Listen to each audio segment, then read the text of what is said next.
गेलो मर्दा बाप कूद गेल ही डाबा पर कूदा गेलो मर्दा बाप कूद गेल ही डाबा पर कूदा गेलो मर्दा बाप गरम गरम रोटी सेकै छलही हे गे ताबा पर गरम गरम रोटी सेकै छलही हे गे ताबा पर कूद गेल ही डाबा पर कूदा गेलो मर्दा बाप कूद गेल ही डाबा पर कूदा गेलो मर्दा बाप कूद गेल ही डाबा पर कूदा गेलो मर्दा बाप के छौरी डीजे चंदेश्वर पंडित की प्रास जाऊं डीजे चंदेश्वर पंडित की प्रास जाऊं कूद गेल ही डाबा पर कूदा गेलो मर्दा बाप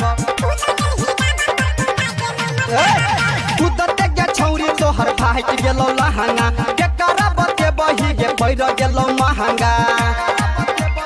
बुझै छियो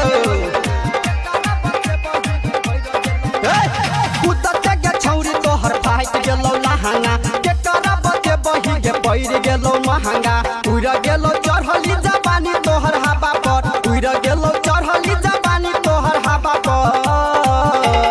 कूद गेल ही डाबा पर कूदा गेलो मर्दा बाप कूद गेल ही डाबा पर कूदा गेलो मर्दा बाप कूद गेल ही डाबा पर कूदा गेलो मर्दा बाप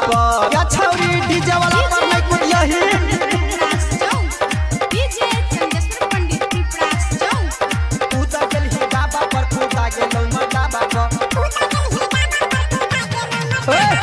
पानी भरे गेल रही तसला छौ फूटल कोना कबते बही गे नथिया के टूटल या छौरी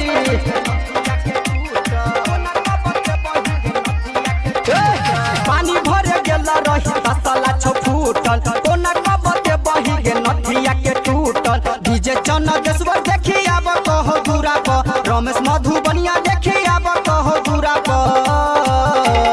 कूद गेले डाबा पर कूदा गेलो मर्दा बाप कूद गेल ही डाबा पर कूदा गेलो मर्दा बाप कूद गेल ही डाबा पर कूदा गेलो मर्दा बाप गे जाय छी। यदि आप चाहते हैं संध्या एंटरटेनमेंट के सभी ऑडियो वीडियो देखें तो चैनल को सब्सक्राइब जरूर करें और बेल आइकन को दबाना ना भूलें।